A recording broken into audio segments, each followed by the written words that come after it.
All right, we back. What is going on, folks?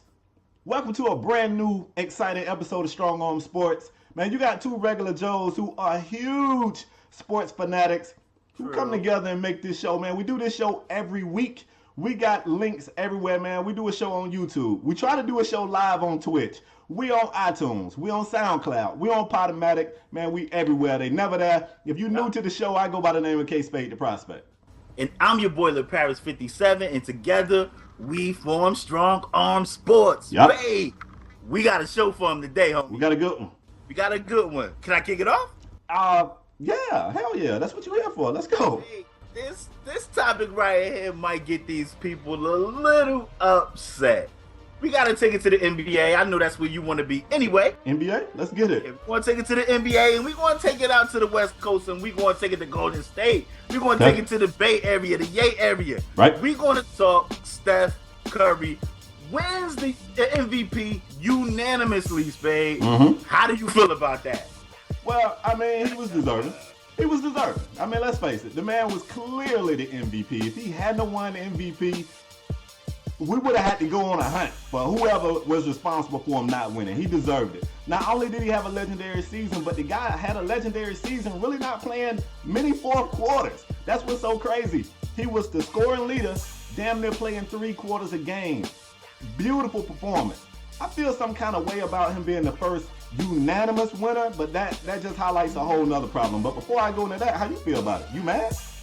Nah, I'm not mad. Like Steph Curry, Spade, we knew Steph Curry was going to win MVP like at the All-Star break. Right. It was like Before this then. dude was just playing too phenomenal. If we could have gave him the trophy then, he would have had the trophy. But that ain't the way things work. We got to wait till the end of the season. Damn near the end of the playoffs for him to announce MVP. Right. And I mean, I think he deserved it. But before you go in on winning unanimously, I kind of got a problem with that. I got a problem with Steph Curry winning unanimously because we never ever seen it done before with guys like Michael Jordan, right? Guys like Shaquille O'Neal, like right. There was guys that was literally dominating the league way before Curry, and they didn't even win it unanimously. T-Mac had a problem with it. He kind of said Steph Curry winning unanimously kind of proves that the league is watered down, and a lot of people was getting on T-Mac, actually saying T-Mac was dumb and he was stupid. And I'm like, wow, he's dumb and stupid because he's just stating his opinion. Yeah. It may not be a fact, it's his opinion. Like, you can't call somebody dumb and stupid because of their opinion. Look, T-Mac said that the league is watered down. It could be some validity to that. I don't know. That ain't my place to judge. But I know in the league, we grew up in Spade watching guys like Shaq, Michael Jordan, Isaiah Thomas, Larry Bird, Magic Johnson. Those guys are Hall of Famers and never won the MVP unanimously. Right. I kind of got a problem with Steph Curry being the first unanimous winner. I'm not saying he didn't deserve MVP. Of course he did. Right. But winning unanimously, that kind of don't sit well with me. Well, let me ask you this. Yeah. I didn't like it because just like you, I said, wait a minute, MJ never won unanimously. Yep. Shaq should have won it unanimously in 2000. LeBron should have won it unanimously in the 2012-2013 season. Yep. It's been a lot of guys who should have won it. So I dug deeper to try to find out why is it now? Well, It's crazy, man. It used to be anonymous votes, and that's the issue. It took the NBA way too long to fix that. People was allowed to vote for whoever without you knowing who voted for who. So this whole thing kind of erupted. It came to a head and popped in the 2012-2013 season when LeBron was one vote away from being the first unanimous winner, and somebody voted for Melo of all people. Melo. And then, Dan Le Batard kind of trolled people and said it was him. Everybody was sending Dan Le Batard hate tweets. They was ready to kill Dan Le Batard, and he wasn't even a real guy. Turns out it was a guy that right for the Boston Globe, a damn Boston guy, had voted for Melo.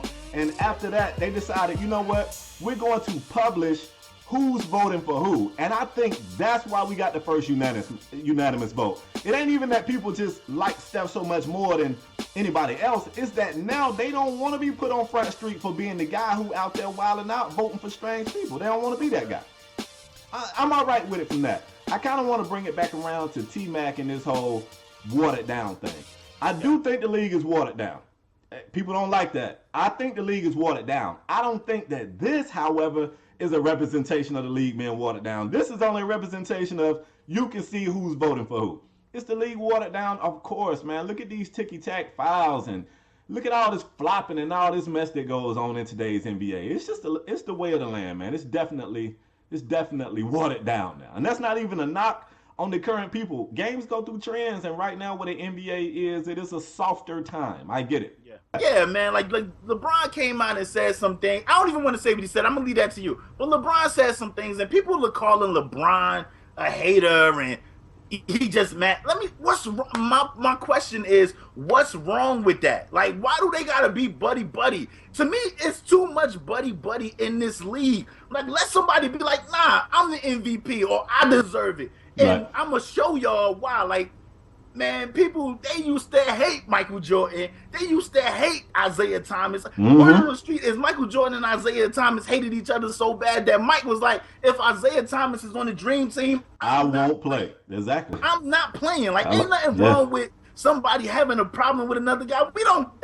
We don't gotta be friends. I think that made the league better. And that's fine. To me, it makes the league better. Made the league better. I agree. Go ahead, man. For those that don't know, LeBron's comments about the MVP, of course, and another thing, I kind of want to defend LeBron on. Everybody saying, well, LeBron's hating. Well, if somebody comes to you and asks you a question and you give the answer, it ain't like LeBron just walking around finding whoever listening saying, look, I got a problem with this or I got a problem with that. People are asking him, and they ask LeBron, how do you feel about, Steph being the first unanimous MVP award winner? And LeBron gave props and said Steph deserved the MVP. But I wish it was better clarification. He says the word valuable in MVP is open to interpretation. And I tend to agree. At the end of the year, there are always debates about MVP because at the end of the day, nobody really knows what the criteria is to be an NBA MVP. And I think the NBA likes that, man. Nobody really knows. Somebody said it seems like the best player on the team with the best record wins the MVP.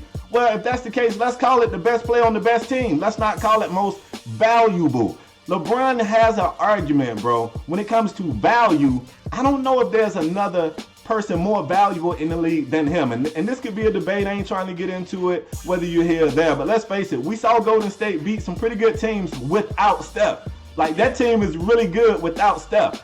If you take LeBron off the Cavs, I don't even think they get an 8 seed in the East. I'm sorry, I don't think they do. LeBron off the Cavs, they're a lottery team.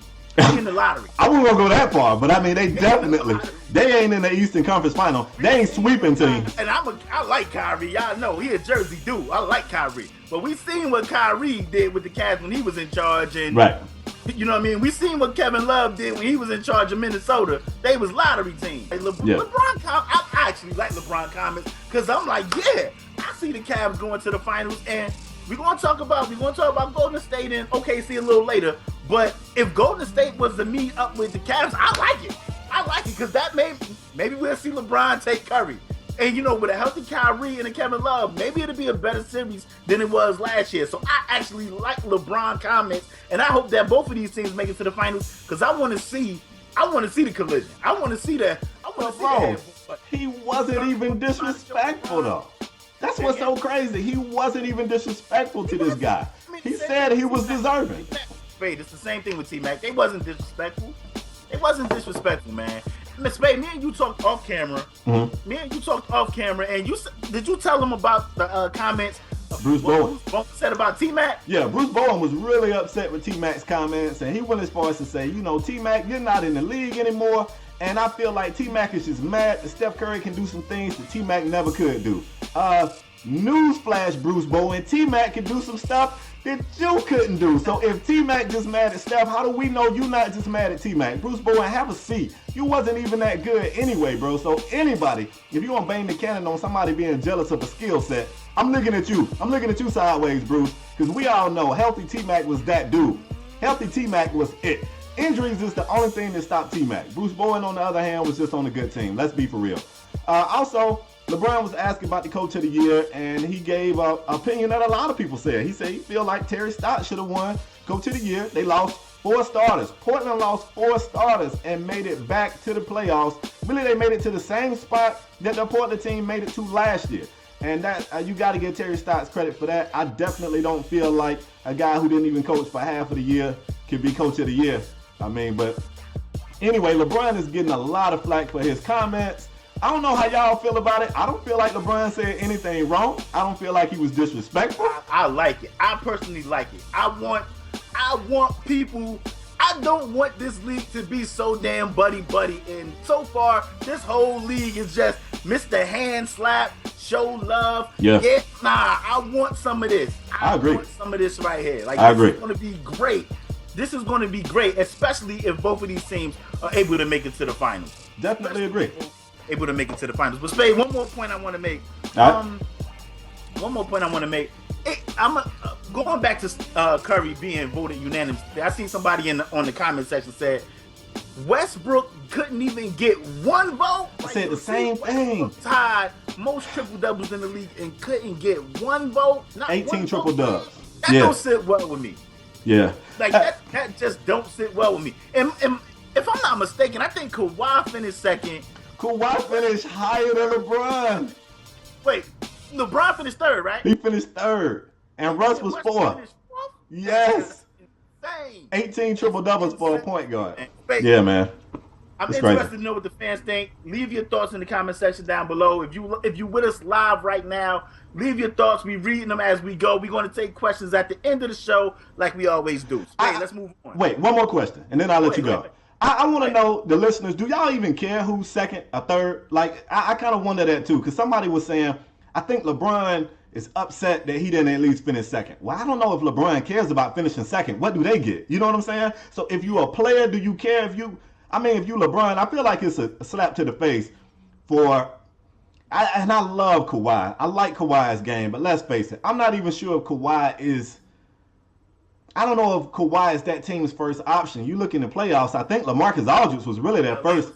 Yeah, like LA was they do. The game that LA played bad was the game that they got their butts beat. So I don't know. Anyway, that's just a question. Like I said, at the end of the show, we're going to go back through and do some, Q&A. Hey, Spade. In the great words of Ricky Bobby, if you ain't first, you last, baby. All right, let's move on. We're gonna keep it in the NBA. We gotta talk. The Miami Heat, your team, the Miami Heat was able to force a Game 7. Mm-hmm. They're gonna take it back to the 6, and they're gonna go up to Toronto and see if they can win a Game 7. It was a great game, by the way. The Wayne Wade. I mean, all the big names showed up. Wade showed up. Mm-hmm. DeRozan showed up. Lowry showed up, even though he got in some foul trouble. But I'm gonna tell you who was the sleeper. Ooh. Everybody was like, man, Gordon Dragic got to play better. And Dragic came out there and looked like the man. Old school Nash. He looked like the guy that he paid. Out there doing this thing. Mm-hmm. Hey, he forced a Game 7. I already know where you going. Because you biased. No. Like, I can see on the Twitch thing, you got Wade behind you. So I already know where you going. But talk about Game 6. I didn't even know he was there. Leading into Game 7. No, seriously. I do like the Heat's chances. Okay. And not just because I'm a Heat fan. I am a Heat fan. But no, seriously, I kind of feel like they got a little bit of momentum. They was able to get a win without Whiteside in a game where they kind of, I don't want to say they hurt Biyombo because he still killed them on the boards, but Biyombo didn't really even get shots. He didn't take many shots. He didn't get any good looks. They made it tough for him. Like you said, they kept Kyle Lowry in foul trouble, and they did it with a crazy lineup. The Miami Heat started 3 small forwards. They started Justice Winslow at the 5. They started Joe Johnson, and they started Luol Deng. And that's just so crazy that worked. It did 2 things. It gave the Heat a win that they needed. It gave them confidence, and it allows Whiteside to just sit over there and try to get healthy for the Cavs. Give me the Heat in Game 7. Spade. The problem is, can we get that from the Dragon again? I hope. You said what? I hope. Oh, you got to get that from the Dragon again. And I'm going to tell you why you need that from the Dragon again. Wade gonna be Wade. Mm-hmm. Like, I'm not concerned with Wade. You want to know who I am concerned with? I'm concerned with getting that again from the Dragon. I'm concerned about Luol Deng. Luol Deng played like 49 minutes. Like, it's only scored 2 points. And scored 2 points. Luol went to overtime and still only shot 1 of 5. I hate Luol Deng right now, bro. I hate Luol Deng and Joe Johnson. Luol Deng, man. Like, you got to get something from Deng. I mean, Winslow, I think you said, we kind of talked off screen. I said I think Winslow played well considering the circumstances. They started him at the 5, Spade. Like, which is just crazy. Which is just insane. Some fouls. Some fouls. I want to say the Heat win Game 7. Why do I hear some uncertainty? Huh? Why do I hear some uncertainty? Because they taking it back to the 6. And Spade, before Game 6, you was like, I'm scared because I think DeRozan found this shot. And DeRozan played pretty well, man. I think if Lowry and DeRozan play like that again at home, I think the Raptors win, man. And I don't know I'm wrong because I want to see the Raptors play the Cavs sweep. It's a sweep, definitely. Cavs sweep, definitely. So I agree. I want to see Dwayne Wade make it. So for that, I want the Heat to win. But I just don't know if you're going to get anything from Luol Deng. I don't know if the Dragon can repeat that performance because they definitely going to need him to do that. So I want the Heat to win. Like, my heart is saying I want the Heat, but my head is saying I think Toronto going to win Game 7, man.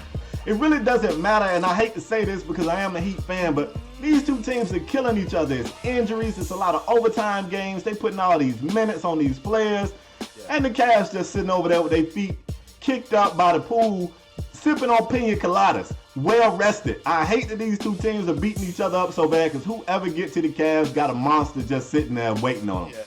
But anyway, man, I like the Heat, and I feel like you like the Heat, and I wish you had said that. But since you said Toronto, when we get the dub, watch your Twitter feed, I'm going to blow you up. Let's move forward. It's another series I kind of want to talk about that's over now. I want to talk about the Spurs and their stumble, their collapse at the hand of the OKC Thunder. I was worried about the Thunder because throughout the regular season, they showed us a pattern of them not being able to close out, not really being able to close out games. They had the most lost leads in the fourth quarter of any team in the league. And I was like, man, this Spurs team is so well coached. We give Pop all his credit. Pop is so smart. The team's so well coached. They're so fundamental. It's going to be, and it just wasn't that. They went up 2-1 and they lost 3 in a row. Like, OKC got them up out of there. And matter of fact, the last game, the closeout game, you could cut it off and cut your consoles on. Cut your PlayStation 4 or your Xbox One on. The game was over. I don't know what happened, bro. Did Father Time catch up with the Spurs? Do we owe Billy Donovan some credit? Did the Thunder really just come out here with the major adjustment plan and catch these guys off guard? Did Pop get out coached? No credit. You got 2 of the best. What you mean? 7 players in the league. You got to give him some credit. I disagree. I'm not giving Billy Donovan no credit. I don't like that. I'm not giving Billy Donovan no credit. Wow. Get Billy Donovan out of here. That's crazy. I'm not giving Billy. No, I refuse to give Billy Donovan any credit when you got KD. I think they would have been in this same spot right here if they'd have had Scott Brooks. I'm not giving Billy Donovan no credit. They got some help from the others. You know, Shaq always said you got to get help from the others. Mm-hmm. Steven Adams played amazing. Even Dion Waiters. I mean, Dion Waiters ain't just put up phenomenal numbers, but Dion Waiters played way better than we are used to seeing regular Dion season. Waiters play. You Agreed. got some minutes from, of course, Cantor. Got some minutes from Cantor. Ibaka, who, Spade, me and you go back and forth about Ibaka all the time. Like, Ibaka showed up finally. Like, him in LA was kind of going at it. Yeah. LA, of course, was playing phenomenal, but Ibaka played pretty doggone good as well. And I'm going to say a little bit of that Father Time did catch up with the Spurs as well. Because, I mean, Tim Duncan, whoo, it was like Father Time was like, oh, you still in the league? Right. Boom, boom, boom. Like, just punched him in the face like 4 times. And Tim Duncan was missing gimmies, like layups and all that. The final game, I think Tim Duncan played well. I think he had, if I'm not mistaken, 19 points, like 5 or 6 rebounds. Spade, I think it's a little bit of that Father Time, but I also think that the Thunder was just too young. They was outrunning those guys, and I just think the Spurs couldn't hang. But it got me to thinking, Spade, I want to ask you, should Tim Duncan, Manu Ginobili, and Tony Parker hang it up? Or should they retire and just call it a career, or do you want them back for another season? I'm scared to say they should retire because every time the Spurs kind of get beat in the playoffs, we go, man, that team is old. And then they come back the next year and they look just as good. Let's not forget this was a 67-win team in the regular season, man. Like, I don't know. I don't want to say they should retire. They definitely need to continue to get younger. And I want to see Pop manage his players better. Like, mix in some old with some new. I like having those older guys around, especially if they want to play. Now, if Tim say he want to retire, don't talk him back. But I mean, if he wants to play, yeah, keep him. But I want to go back in. I don't like the way you disrespected Billy Donovan. We got to get this guy's credit. No. I'm going to tell you the major adjustment that I feel like won them the series. Starting Cantor and Adams. They put them on the floor at the same time, and that was the difference maker. We got to give Billy that credit because when they was losing those fourth quarter leads and getting their asses kicked, we gave Billy the hell for it. So give him the credit for making that adjustment. Billy, hey, man, you the man, Billy. No, I'm giving Billy that credit, man. They played both of them at the same time. That was the difference. Let's see how good Billy Donovan, the coach, when it come up to this Golden State Warriors series. Like the Spurs, let's keep it funky, Spurs. I mean, let's keep it funky, Spade. The Spurs got 40-year-old Duncan, 40-year-old Ginobili, 30-something-year-old Parker, on top of LA, who been in the league for 10 years, David West, who been in the league. I don't want to hear all that. Spade. I don't want to hear that because they had that when everybody picked the Spurs to win. They had them old players when we picked the Spurs to win. Them guys ain't go from 29 to 39 overnight. We knew them guys was old, and we all picked this. Nobody gave the OKC Thunder a puncher's chance, including you and I. We wrote them off. I want the comment section, and I want the people live on chat to put a check by Billy Donovan's name, because when they play Golden State and Oklahoma, Oklahoma better get this dub for your sake. No, wait. No, wait. I'm not saying that his coaching adjustment for last series meant they gonna win it all. I mean, I feel like on paper the Spurs was a better team, and he made an adjustment that turned that series around. That don't mean I'm saying they gonna beat Golden State. They was younger when they was down 2-1. I mean, Westbrook and KD, they played amazing, bruh. Like, not at first. Adams, I see a lot of people in the comment section right here. They hungry in the live show, Spade. I like it. They want to know what's going on with the Thunder and the Golden State Warriors. These two teams are matched up. Okay. Head-on collision. And speaking of, okay, you was all on Billy Donovan coattails in the last segment. What? You was team Billy Donovan. So that means you're going to pick the Thunder, right? Oh, we picking this series? Yeah, this series right here. We're going to use this series as the Pick'em, I guess the Pick'em series, the Pick'em week, the Pick'em game, whatever you want to call it. Okay. We want to use this game right here. We already know Golden State moved on. They beat the Blazers. We know that the Thunder beat the Spurs. Okay. You team Billy Donovan. You are picking the Thunder, right? No, I'm not. And I don't know why you saying. I already said a million times that what he did last series has no bearing on this series. First of all, let me say this. Let me go in because you been. We did a segment called "It Ain't It," and you said Billy Donovan ain't it. He wasn't. People can change, bro. You better say the Thunder. They not winning, but check this out. Let me go in. You're so immature, by the way. I might be looking for a new co-host because this guy's mad immature. But check this out. If the backcourt of Damian Lillard and CJ McCollum can give the Warriors the type of problems that they gave them, and y'all don't have to tell me, I know that for some of that series, Steph wasn't there. But even with Steph back on the floor, Portland was there and they was fighting and they was on their heels like a sock. If CJ and Dame can give them fits, I'm pretty sure KD and Russ can give them fits. However, with that being said, Portland was able to win one. I'm going to get OKC a little bit better. I got the series 4-2 Golden State. And before you give me hell for not picking OKC, I just feel like Golden State got so many weapons, man. So many weapons. Sean Livingston can come off the bench and get buckets. Mo Spade is one of the only guys in the league who don't need reps to get going. He can take off his warm-up and go in the game and knock down 3 consecutive jumpers. He's that guy. I still feel like Clay is the X factor. Everybody gives Steph all the love, but Clay be killing them on both ends of the court. That team is too deep. They're too talented. 4-2 Golden State. I was going to pick Golden State 4-2. Go ahead. And Spade, let me tell you guys something about Spade, too. Spade to hedge his bets. Because... You immature, bro. His bets because if the Thunder win this series, he's gonna be like, I told you, Billy Donovan. No, I won't. Watch Spade. If Thunder win this series, I'm gonna say, man, Let me review the film. This is what I do, y'all, because don't listen to this nonsense this man's spewing. I'm going to review the film, and I'm going to say, why were they able to win this? And after reviewing the film, if I decide that Billy Donovan and his adjustments won him the series, I'm going to give him his credit. I'm about giving credit where credit is due. The Paris is about coach bashing. Stop bashing these coaches. Stop. It's old. Hey, me and you could go get the Thunder to the dang on finals. I don't with know. KD and Westbrook. I can coach Golden State. I know I can coach Golden State. Either or. I know I can coach Golden State. Either or. I can coach Golden State from home. I ain't even got to go to the game. I can text them. I got the Thunder going down to Golden State 4-2. Okay. 4-2. I think Golden State moves on to the finals. I hope that it's a great series.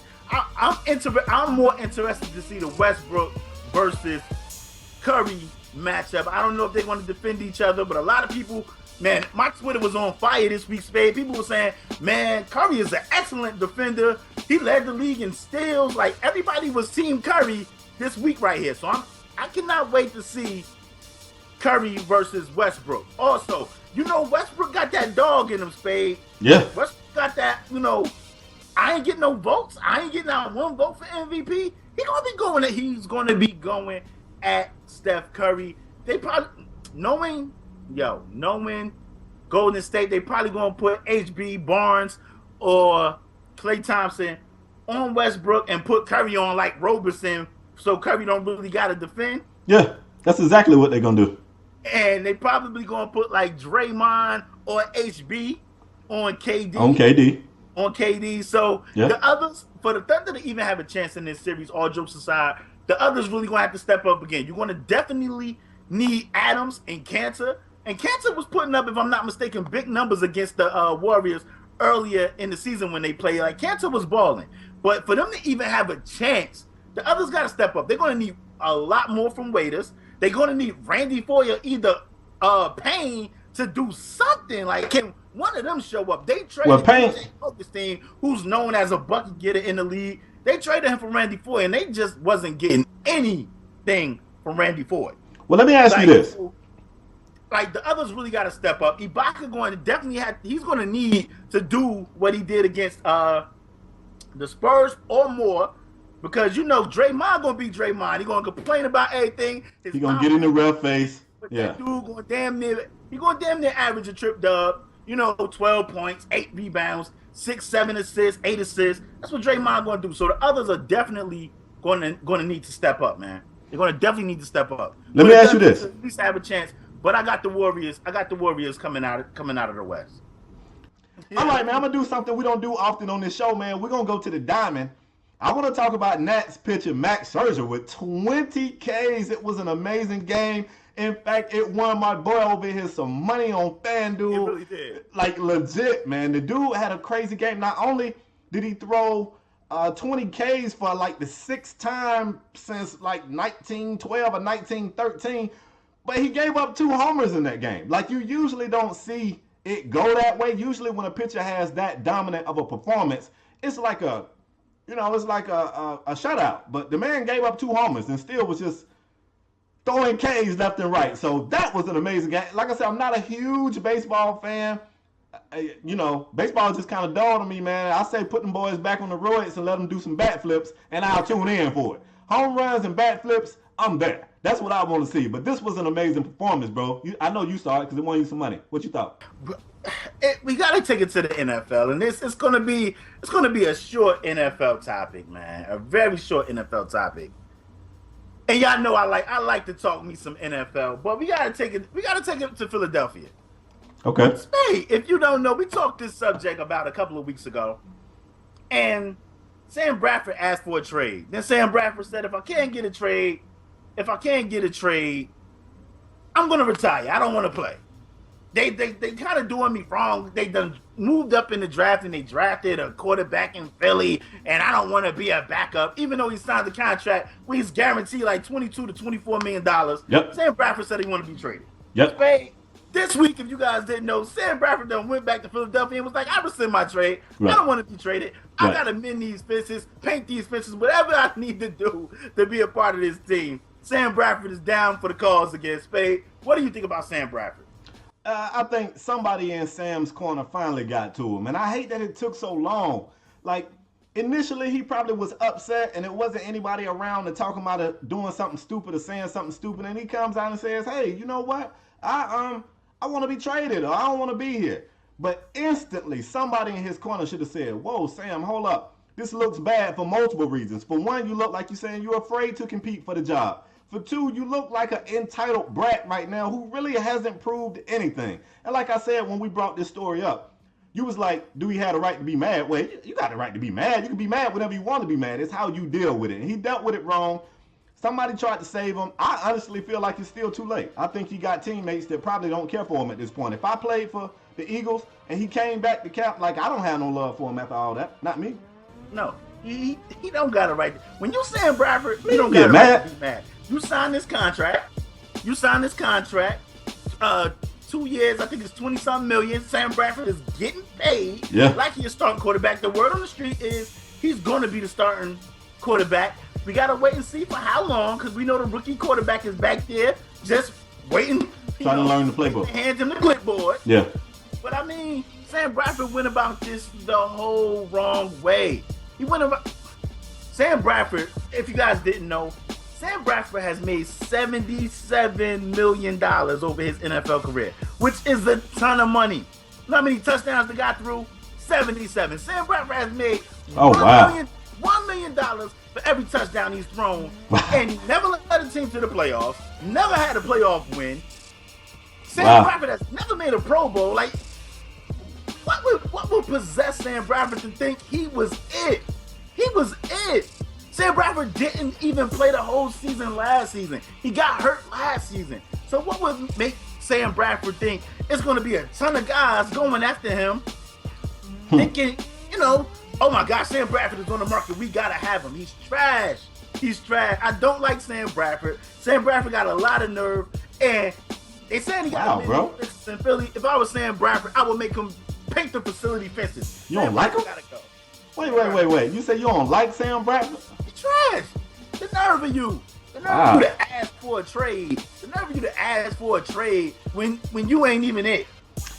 You know, the funny thing is, they said the team is divided. You got some of the team, like, you know, we actually want Sam. Sam knows the system. He knows the playbook. And he's our guy. Cooper's still there. Is Riley Cooper still? I bet you Riley on Sam's side. It probably is. And then you got some other guys like, you know what, any guy that don't want to be here, we don't want him. I don't know, man. I'm going to follow this thing. It's going to be interesting to see if Sam finishes the season. You think he's going to finish the season as a starter? Because for one, Sam will get hurt. Yeah, I'm going to say Sam will get hurt. Not.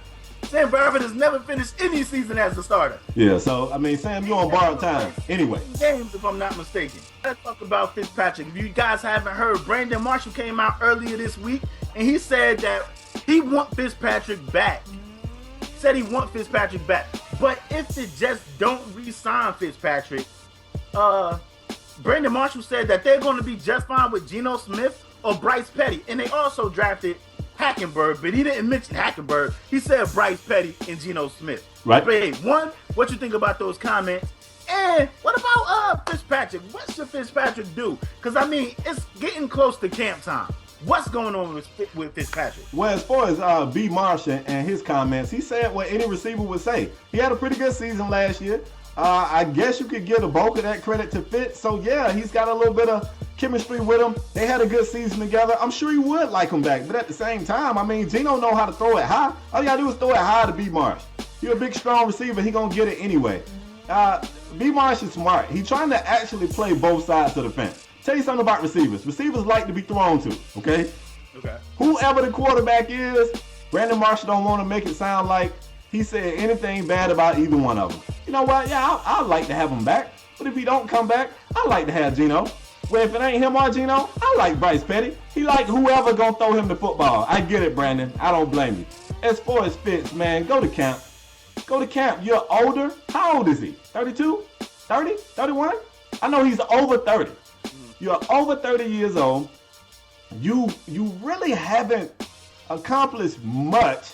Even though the Jets had a really solid 10-6 season, you kind of crapped your pants on the biggest stage of the year. You threw 3 interceptions in a game that would have got you guys into the playoffs. You don't really have a ton of bargaining power at the table, other than the fact that there are other guys making more than what they offered you, and those guys don't deserve their contracts.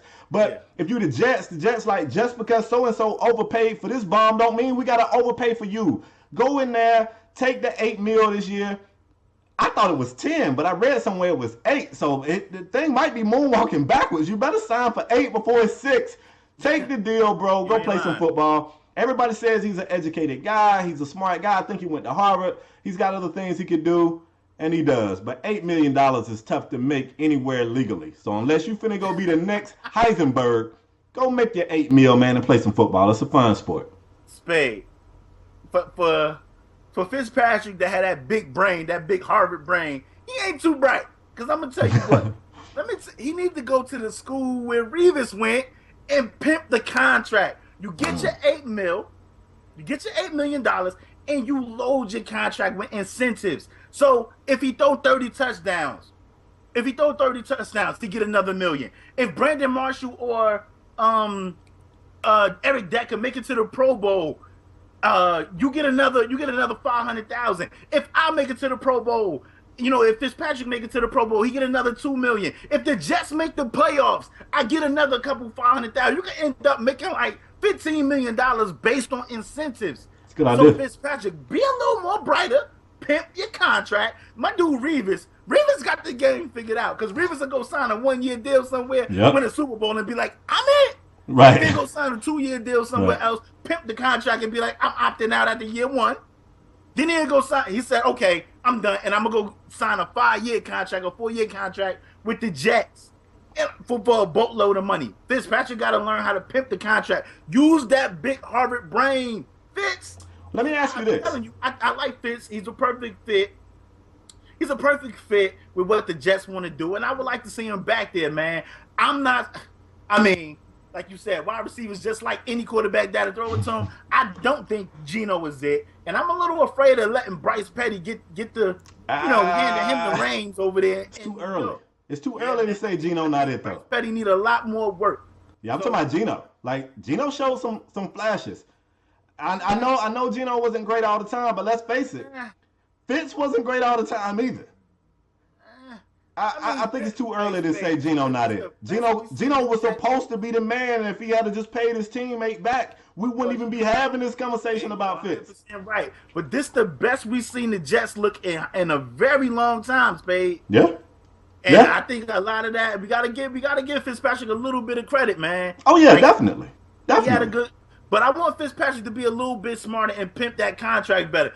They want to sign you for 1 year. I mean, let's be honest, Fitzpatrick, you was a in and out of the starting lineup guy everywhere you went. Mm-hmm. You finally got a spot that you can call potentially home. They want to. I just think you take the 1 year deal and then you go back to the drawing board, man. Fitzpatrick, you might end up not playing at all. So what is more important? Like you said, it ain't too many jobs you can go get when you make it $8 million. You ain't never lied. If it is, let me know. It's ways around it where you can pimp that contract. I want him to be a little more brighter. Come on, Fitz. Agreed. All right, we have reached the part of the show where we give away the most prestigious award in podcast history. A lot of times, prestigious awards come around once a year, sometimes more rare than that, but this award comes out every week. We give 2 away every week. We call it the Strong Arm Performer of the Week, and we get this award to a male or female athlete who raised their level of play to ensure that their team got the win. LePage, you on the hot seat, bro. Who's your Strong Arm Performer of the Week? I was gonna give my Heisman the podcast, my Strong Arm Performer of the Week. I was gonna give it to Serena Williams for surviving dog food. Oh my God! Serena made a mistake and ate dog food. No, she didn't make no mistake. No, she did it on purpose. Yeah, don't give her no award for that, bro. Yeah, but I decided to not go there. I didn't go there. So I decided to take it down to OKC. And I know a lot of you guys probably think it's Westbrook or KD, but it's not. I'm giving my Strong Arm Performer this week to somebody that's never got it before, and I'm giving it to Steven Adams. Steven Adams for the OKC Thunder. In the closeout game, he had 15 points, 11 rebounds, 2 steals and a block. And I mean, Steven Adams just raised his level of play for this whole series. Like, he really played well this whole series. And Shaquille O'Neal always say, man, for you to move on in the playoffs, you gotta have those others that raise their level of play. And I mean, we already know Shaq had Fisher and Robert Ory and a slew of guys that helped him win championships. And I think if Steven Adams, Enes Kanter, Waiters, and those type of guys do those type of things again, I think we could potentially see those guys in the finals. But for that reason, Steven Adams, you are my strong arm performer of the week for raising your level of play and helping the Thunder get past the Spurs. I'm raising my hand. Why not just give it to Billy Donovan, who made the necessary adjustment to make that man look like a better player? You know what I'm saying? I tell you what, that's a pretty good choice. That's an okay choice. I just want him to share it with Coach Donovan. Just share it. Chicks. That's pretty good. I got a better one though. I'm gonna go down to Trey 05, Dade County, Mayo. He's trying to play for Miami. You so childish, bro. You so childish. You like the cheese in them Cheeses commercials. Like you're not ready. You're not mature. Anyway, of course I'm talking about Goran the Dragon Dragic, who raised his level of play to force a Game 7. But be honest with you, if Dragic come out and don't play like he played, man, that series is over. He gave us 30 points, 7 boards, and 4 dimes, and at times he was the only Miami Heat player who could put the round spear in the hoop. He was the only Heat player that could do it, and don't get me wrong, D-Wade has been playing phenomenal. I love D-Wade, but D-Wade shot 8 of 21. He was just chunking them up. At some point, the Dragon saved us, and for that performance, Goran, you are my strong arm performer of the week. That was a beast performance, bro.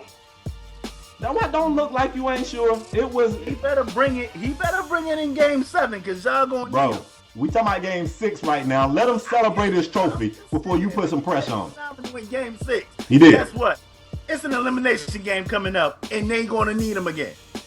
All right, we know what we getting for Wade. We don't know what we getting from them other dudes, but Dragic better bring it. But ladies and gentlemen, I want to thank you guys for tuning in to EA Sports. This is Strong Arm Sports Podcast live, bringing it to you live on EA Sports Twitch account. I want to thank you guys for rocking with us. As usual, this will go up on YouTube. Right. And if you guys don't want to see our mugshot every week, it's okay.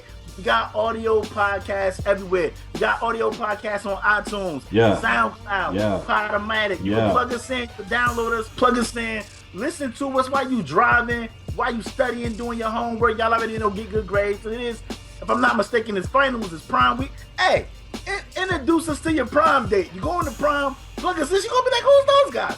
Wait. Do some Strong Arm Sports. That'll get you in with the father. When you just sitting there that awkward moment with your girlfriend, dad, talk sports, bring up Strong Arm Sports, get us a new listener. That's right. Prom is coming up. Plug us in. They're gonna be like, yo, you like sports? What's your team? It's gonna take the awkward moment out of there. Trust us. We've been there. Thank you, Cross. We want to thank you guys for tuning in. We'll see you guys next week on, wherever you guys want to see us at, on EA Twitch account, or on YouTube, or through the audio podcast. Thank you guys for watching.